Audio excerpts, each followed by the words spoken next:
Et bonjour à tous, on se retrouve à nouveau sur Diablo 3 pour une petite vidéo. Alors, je vais vous présenter aujourd'hui le Necro Speed Farming en fait.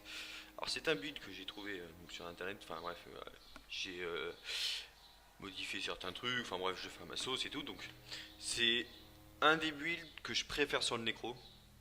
Donc là c'est le tout nouveau champion, je pense qu'il y en a beaucoup qui vont sortir. Pour moi les builds sont pas encore optimisés au maximum, je pense qu'il y a beaucoup de trucs à faire. Mais alors celui-là, franchement, il est vraiment fun. Vraiment vraiment fun. Alors le truc c'est que voilà, je l'ai laissé en tourment 10 parce que bon, je suis pas encore très haut paragon et tout, et puis pour une meilleure qualité, on va dire si je m'en enchaîne c'est pas très intéressant. Mais bon, sachez que à la base ce build il est fait pour rush des failles normales en tourment 13 très très rapidement. Alors, pour commencer, faire une petite présentation déjà du build, donc des compétences. Alors, au clic gauche, il y a l'aura de chétivité avec chétivité avec l'aura de chétivité. Donc une aura de chétivité vous entoure, elle applique une malédiction offensive qui tue les ennemis dont les points de vie sont bas. Cette aura est augmentée par votre rayon de ramassage d'or. En gros, vous n'avez pas de clic gauche en fait. Vous n'avez pas utilisé de compétences de récupération de ressources parce que normalement vous n'en aurez pas besoin. Et en fait, là, vous appliquez en fait une aura autour de vous et qui, en fait, c'est une malédiction qui fait que dès que les ennemis auront à peu près, je crois que c'est un septième, un huitième de leur vie, ils meurent instantanément. Et c'est très très pratique pour tous les packs de mobs et tout, c'est très pratique pour les boss de fight, tout ça, enfin, c'est efficace. Ensuite, on a l'explosion macabre sur le clic droit. Alors, en gros, dès que vous allez arriver à avoir un cadavre, vous faites exploser ça. Et ça fait énormément de dégâts, quoi. C'est un burst de dégâts plutôt correct, on va dire. Animation du golem, alors ça va servir en fait à déclencher l'explosion macabre. Et rien d'autre. Alors votre golem, il vous aide, il tape un peu à côté, mais bon, c'est pas non plus le oufissime, quoi. Surtout qu'on n'est pas spécialisé sur les invocations. Mais par contre, avec la rune, donc carnivore, quand vous activez l'animation du golem, en fait le golem va sauter et éclater en un gros tas de cadavres. Et après vous pouvez faire exploser tous les cadavres. Donc c'est super intéressant pour commencer les mobs, les packs de mobs, etc. La Murdose, donc sort principal du build, couplé au set que je vous montrerai après, elle va tourner, elle va être toujours active et tourner autour de vous. Et en gros c'est vos dégâts, enfin c'est tout l'intérêt du build. Je vous montrerai après plus en détail. Bon, indispensable. Avec rançon de l'anglace. Arrachez les autres des ennemis proches, ce qui leur inflige des dégâts et vous entoure d'une armure d'os qui réduit les dégâts subis. De la vitesse de déplacement, de la réduction de dégâts, vos dégâts, bref, indispensable. Afflux. Alors, l'afflux c'est pour le rush. En gros, déjà vous allez mettre la rune mu qui va vous permettre de faire pop un petit cadavre. Vous verrez que les cadavres, vous commencez une faille, vous êtes content d'en avoir un ou deux quoi. Après, une fois que vous avez tué plusieurs ennemis, vous en avez tout un tas, mais bon. Donc, et puis, vous verrez, vu qu'on joue avec Injum, vous aurez cette compétence tout le temps. Du coup, c'est votre dash. Comme le dash du moine, comme la TP de la Soso, etc. Donc voilà. Le royaume des morts, alors ça c'est le sort ultime. Je trouve ce sort vraiment oufissime. Ils ont fait un truc là, c'est vraiment violent. Terre frigide, alors en fait vous allez, dès que vous activez ce sort, il a un gros cooldown malheureusement.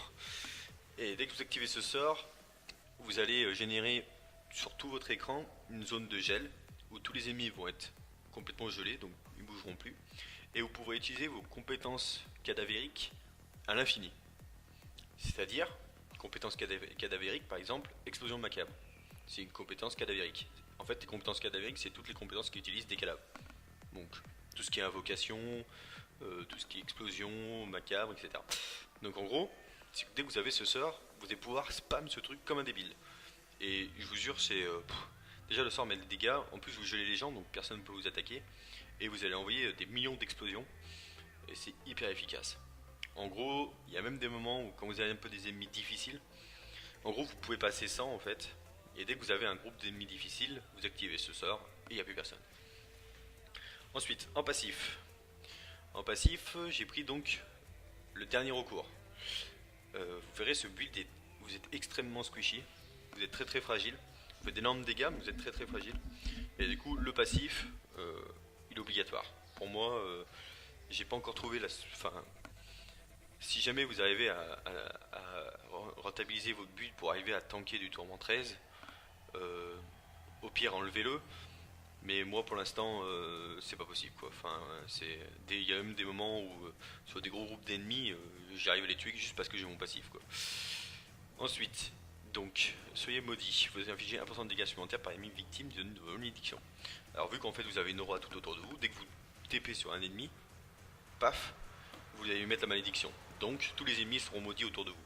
Donc voilà, donc c'est un burst de dégâts considérable. Augmente l'amende de 100%, réduit de 10% par serviteur actif. Vu que vous n'avez aucun serviteur à part votre golem, du coup vous allez pouvoir avoir une augmentation d'armure de 90%. Et comme je vous dis, ce build, vous êtes une chips, donc c'est toujours utile. Les coûts en essence de saut réussi et de temps de recharge d'animation de golem sont réduits de 30%. Alors ça, c'est pour l'animation du golem. En fait, vous verrez qu'il y a des moments quand les ennemis sont un peu trop solides que vous n'avez pas ce sort là. Et que du coup vous allez avoir besoin de cadavres parce que les ennemis sont trop solides, vous n'arrivez pas à les tuer, notamment sur les boss de faille par exemple. Sur les boss de faille vous n'avez pas de cadavres. Et du coup plutôt que d'attendre que ce sort régène, et ben vous pouvez arriver à spam celui-là. Donc les 30% réduits là-dessus, franchement c'est un must. Alors voilà à peu près. Alors comment ça fonctionne? Je vous montrerai le gameplay après, juste 2-3 mots. Le but c'est, vous arrivez vers un truc d'ennemi, vous lancez afflux, vous TP dedans, vous lancez animation de golem pour faire pop des cadavres, vous explosez tous les cadavres. Ah oui, pardon. Ah non, j'oublie un gros détail. Vous rentrez dedans, vous lancez armure d'os, parce qu'en fait, vous allez la stack. En gros, je vous montrerai après avec le passif du set. Et en gros, ça va être le principal sort. Et en fait, ça fait un peu comme le vent tournoyant du moine, si vous avez déjà joué. En gros, vous allez avoir une armure d'os qui va tourner autour de vous et vous pouvez la stacker. Et plus elle est stackée, plus elle fait mal. Et en fait, vous la stackez comment? En activant le sort, vous aspirez les os des ennemis aux alentours. Si vous avez 10 ennemis aux alentours de vous, vous allez pouvoir aspirer 10 stacks. Et en gros, il faut toujours la maintenir au maximum de stacks. A savoir, les stacks sont cumulables. C'est-à-dire qu'en gros, si vous avez vers 2 ennemis, vous les aspirez, vous avez 2 stacks. Si elle revient, vous allez sur 3 ennemis, vous les raspirez, vous aurez 5 stacks. Si vous avez laissé si vous n'avez pas interrompu le cooldown entre temps. Donc voilà. Donc le but, vous TP dedans, vous activez l'armure d'os, vous la stackez à fond. Après, animation de golem pour faire pop des cadavres, explosion macabre, vous décimez tout. Gros tas d'ennemis, un peu difficile à tuer, royaume des morts, c'est fini. Voilà pour à peu près le gameplay et les compétences. Alors, ensuite, le build. Alors, déjà, le set, donc la grâce d'Inarius. Alors le set, donc moi j'utilise full set hein, j'ai pas de grandeur royale, donc bottes, jambières, gants, épaulettes, casque, armure. Alors sur ce set, si on lit, les dégâts d'armure d'eau sont augmentés de 1000%. Donc il faut savoir quand vous activez l'armure d'eau, ça arrache les os des ennemis, donc ça leur inflige des dégâts. Donc en gros, voilà, les dégâts que vous aspirez, que vous infligez quand vous aspirez les os, augmenté de 1000%. C'est pas dégueu. En tourment 10, moi j'arrive à tuer tous les petits mobs avec ça. Et du coup ça me fait pop des cadavres, donc c'est pas mal. Armure d'os confère 2% de réduction de dégâts supplémentaires par ennemi touché. Donc en gros voilà, dès que vous avez ce que je vous expliquais tout à l'heure, vous avez 15 stacks. En gros vous avez 15 x 2, 2%, donc ça fait du 30% de dégâts réduits. Donc c'est pas dégueu, hein, parce que surtout je vous rappelle, on est une chips. Ensuite, armure d'os génère aussi une tornade d'os qui inflige 750% des dégâts de l'arme et augmente les dégâts subis par les ennemis proches de la part du nécromancien de 2750%. Voilà. En gros, c'est ce que je vous disais tout à l'heure, un peu comme le vent tournoyant. L'armure d'os se transforme en forme de tornade et elle va tournoyer autour de vous et infliger d'énormes dégâts. Donc c'est pratique, c'est la base du build quoi. Donc les 2750% de dégâts rajoutés avec l'explosion macabre, c'est vraiment efficace. Hein. En amulette, alors il y a plusieurs possibilités, moi j'ai opté pour celle-là. Je pense que c'est le must. Après, vous pouvez peut-être opter pour une promesse du voyageur avec une rose des vents. Bah bon, moi j'ai préféré mettre celle-là. Je vous montrerai pourquoi d'ailleurs. Alors, chaque cadavre consumé dans la zone de royaume des morts confère une charge de macabre, savoir qui augmente les dégâts de la lance macabre et d'explosion macabre de 190% hors de la zone de royaume des morts. En gros, c'est un burst et un bonus quand vous activez cette compétence. Donc voilà, après c'est toujours bon à prendre. Peut-être qu'une amulette des flammes infernales peut être intéressante aussi, je sais pas trop. J'ai pas trop essayé encore d'autres choses, mais pour moi ça c'est pas mal. Nemesis, indispensable. Vous allez jouer avec Ingeum, vous allez avoir besoin d'élite. Donc Nemesis, franchement. De toute façon, dans tous les builds de speed farming, il n'y a pas de build de speed farming sans Nemesis. Voilà, voilà. Hors du crime, pour les dégâts, tout simplement. Unicité, alors voilà, moi j'utilise unicité parce que bah, c'est du speed farm solo et, euh, et franchement je prends vraiment beaucoup trop de dégâts pour l'instant et du coup pour moi y a pas photo quoi, unicité c'est quand même super intéressant quoi. Ça divise les dégâts récupérés par deux donc bon voilà quoi, y a pas à chercher loin. Alors après vous pouvez peut-être mettre une conclave des éléments par exemple pour plus de dégâts ou alors mettre une rose des vents avec la promesse du voyageur. À vous de voir. Le temps perdu. Les compétences qui impliquent des dégâts de froid réduisent la vitesse de déplacement des ennemis de 30%. En outre, la vôtre augmente de 5% pendant 5 secondes, 5 charges maximum. C'est pas mal. En disant qu'en fait, c'est surtout aussi pour burst le royaume des morts. Et l'armure d'os. Parce qu'il faut savoir que l'armure d'os, ça envoie des dégâts de froid et le royaume des morts aussi. Donc ça ralentit les ennemis. Et ça augmente votre vitesse de déplacement. Donc pour le speed farming, c'est toujours bien. Et donc l'arme, le croc corrodé de Tragoul. La rune en coup de faux funeste a 100% de chance d'appliquer malédiction aux affligés, 193% de dégâts supplémentaires aux ennemis maudits. Alors voilà, en fait, cette arme, elle a une utilité, mais divisée par deux. En gros, on n'utilise pas la faux funeste. Donc, ça on s'en fout. Mais par contre, vous affligez 193% de dégâts supplémentaires aux ennemis maudits. Et ça c'est excellent, parce que tous nos ennemis qu'on va taper, à portée, ils seront maudits automatiquement. Et donc voilà, c'est un gros burst de dégâts quoi. Alors j'ai fait le tour, bon bah après le classique, hein, le dégât des coups critiques augmenté, donc le petit émeraude parfait vert. Moi j'ai fait un mix, bon alors le bleu est indispensable aussi, le diamant dans le casque. Après j'ai fait un mix, si vous avez assez de tankiness, que vous voulez faire plus de dégâts, mettez que des jaunes, que de l'intel.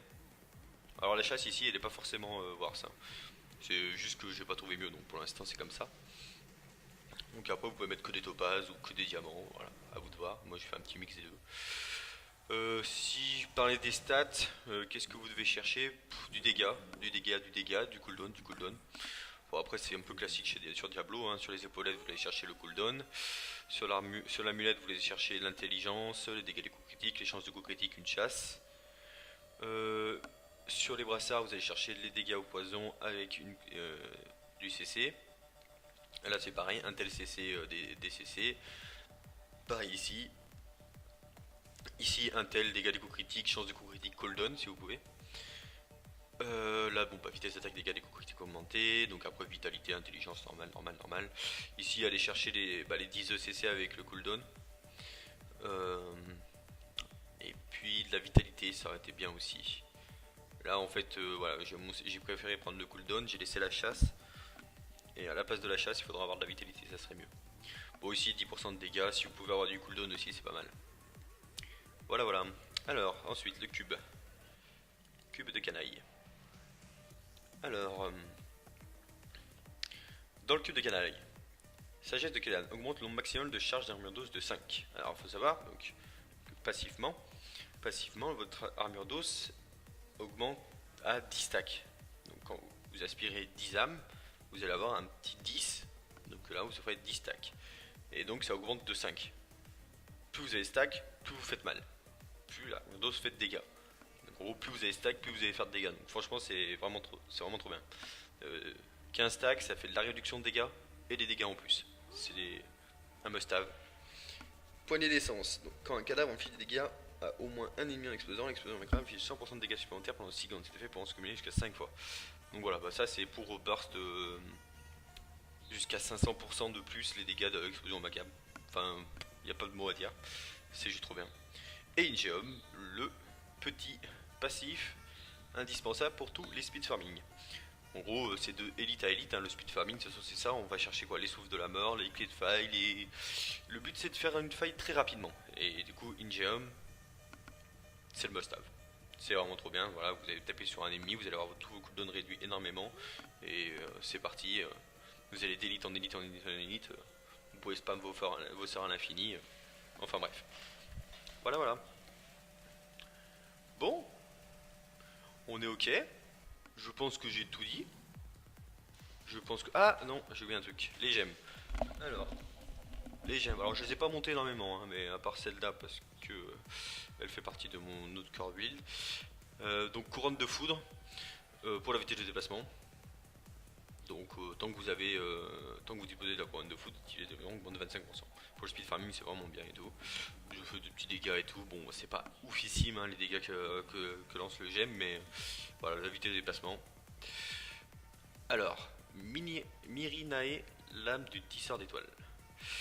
Alors ce gemme, elle est sortie et je crois que c'est le premier ou peut-être le deuxième build où c'est viable. Genre en gros ils ont sorti ces trucs et personne n'a jamais utilisé en fait. Et là ça marche. Parce que chaque coup a 15% de chance de châtier un ennemi proche qui lui inflige un montant de dégâts sacrés égal à 4500% des dégâts de votre arme et vous rend 3% de votre minimum de vie.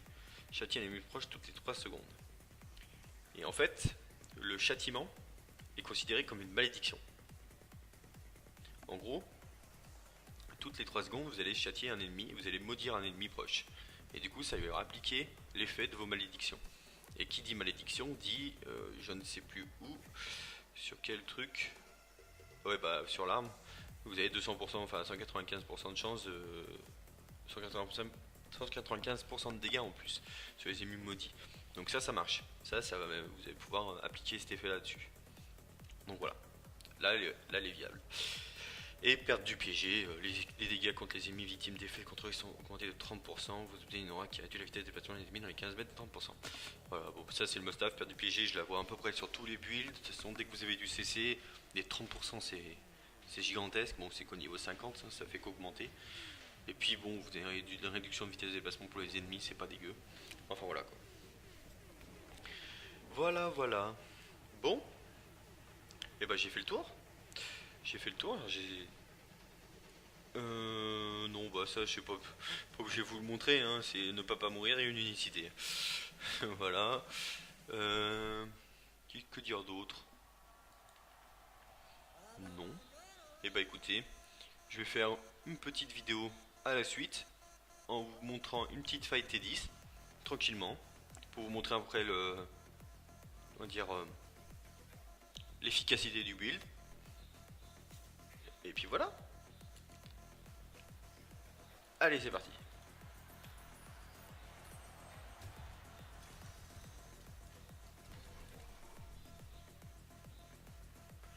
Alors, le but c'est de chercher des ennemis pour stack son armure d'os. Bien sûr, il faut qu'il y ait des ennemis. Hop là.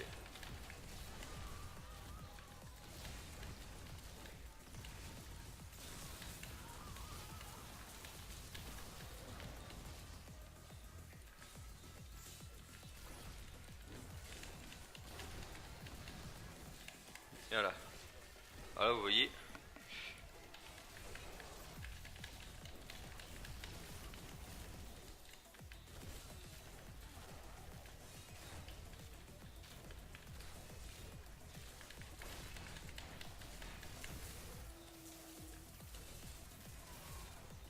Le but c'est de trouver des élites. Hein. Alors faites gaffe parce que Afflux ne consomme pas de points d'esprit. Ah bah, un champ de gobelin.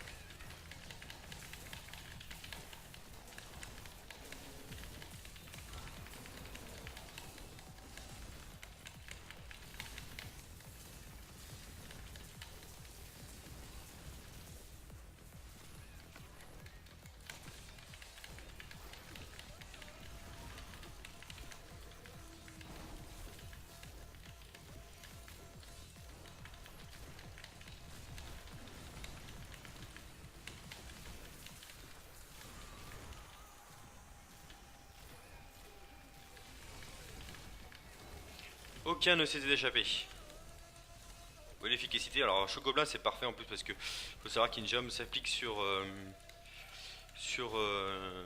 merde, pardon, les gobelins. Excusez-moi. J'y vais arriver. Et du coup bah c'est du spam hein. Vous avez pu le voir. Alors, continuons. Par en bas. De temps en temps n'oubliez pas hein, votre armure d'os.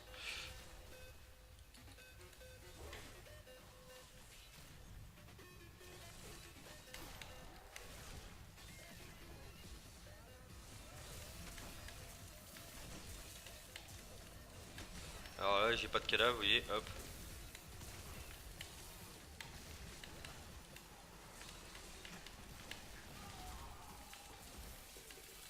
Alors là ce que je cherche c'est des élites.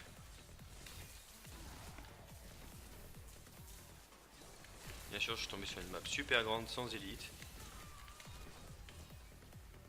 Du coup on se balade puis je sais pas combien de temps. Il n'y a pas de mob, il n'y a pas d'élite, bon. C'est du délice après hein. C'est moins dense que le T13. C'est vrai que le T13 on peut se permettre d'arriver à se balader alors là, l'élite. On va vite profiter des NG. Ah, oh là là le bug. Ninjam c'est pas activé. Bon. Bah rip à moi alors.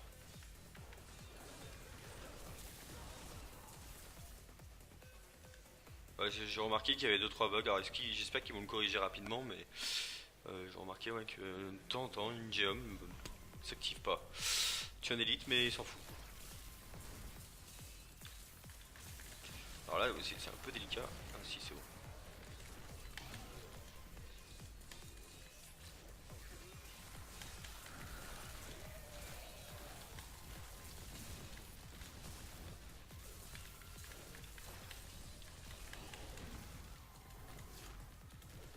Non, je crois que j'ai vu quelque chose là qui était intéressant. Ah non, c'est ça.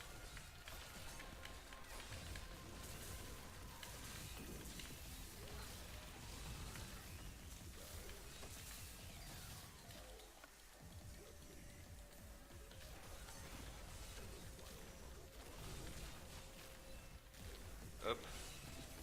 Eh bah décidément les gobelins.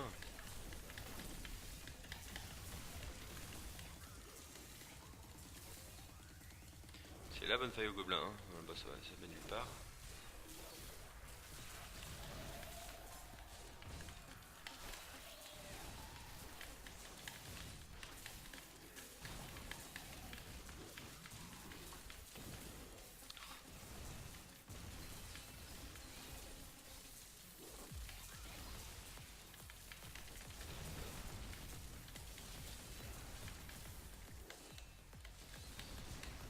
Hop. Hop. Hop. Chut, tac. Ah.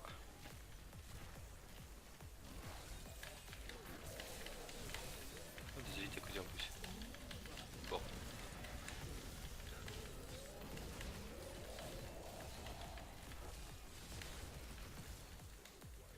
Et voilà.